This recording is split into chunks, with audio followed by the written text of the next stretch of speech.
জানো তো, খুব শিগগিরই আমরা যাচ্ছি একটা ফ্যামিলি ট্রিপে। আর তার জন্যই আজ বেরিয়ে পড়েছি শপিংয়ে যাব বলে। তবে মনোরমাতে প্রথমে গেলাম কারণ সেখানে আমাদের একটু দরকার ছিল। সেখানে কাজ সেরে চলে গেলাম সোজা মলে। আর কয়েকটা ড্রেস ট্রায়ালও দিয়ে নিলাম, ফ্যামিলি ট্রিপ বুঝতেই পারছো, জেনে বুঝে কিনতে হবে। তো এর মধ্যে কোনগুলো নিয়েছি চটপট গেস করে ফেলো তো। আর তারপর চলে গেলাম মেল সেকশনে।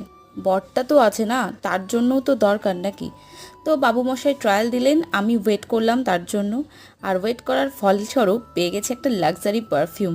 চলো তাড়াতাড়ি বাড়ি যাই, বাড়ি গিয়ে শেয়ার করছি কি কি পেলাম আর কি কি কিনলাম, সেটা কিন্তু তোমাদেরই গেস করতে হবে। অ্যাকচুয়ালি মলে একটা অফার ছিল যে নির্দিষ্ট একটা অ্যামাউন্ট ক্রস করলে, মাত্র 100 রুপিস পে করলে আমরা এই বেলা ভিটার লাক্সারি পারফিউমটা পেয়ে যাবো। যাই হোক, ক্রাইটেরিয়াটা আমরা পাস করে গেছিলাম, তাই এটাও পেয়ে গেছি। আর দেখো, এই 3টে নেল পলিশ আমি কিন্তু 99-এ পেয়ে গেছি। আজ তো আমি রাজা হয়ে গেছি, ও থুরি রানী হয়ে গেছি।